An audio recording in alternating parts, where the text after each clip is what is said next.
Welcome to our channel. Today we how to set up Matillion ETL for Redshift Analytics, full guide step by step clearly. To get started, you'll first need to access your Matillion ETL instance. Open your preferred web browser and navigate to the Matillion ETL login page. Enter your credentials and log into your Matillion ETL environment. Once logged in, you'll see the Matillion dashboard. Click on the Create a New Project button to start a new ETL project. Enter a name for your project and select the appropriate AWS region for your Redshift cluster.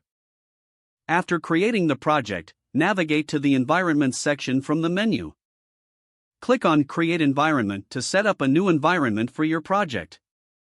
Fill in the required fields, including the name and description of your environment.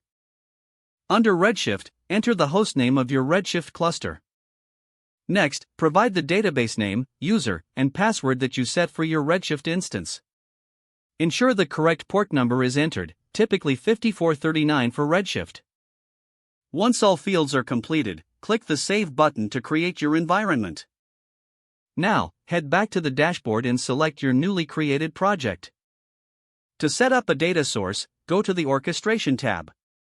Drag and drop a data source component into the orchestration canvas.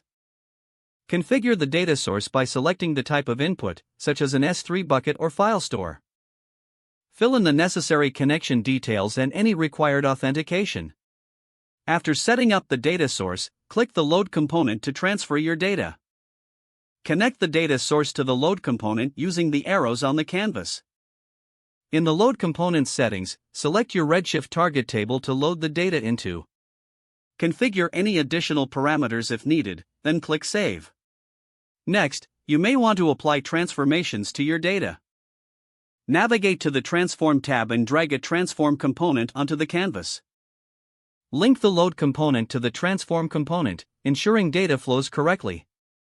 In the Transformation settings, specify the desired transformations you wish to perform. You can use SQL queries, functions, or built-in transformation tools provided by Matillion. Once transformations are defined, connect the Transform component to a Load component for final data loading. In this final Load component, ensure you specify the target table and necessary settings. Don't forget to like this video and subscribe to our channel for more step-by-step tech guides.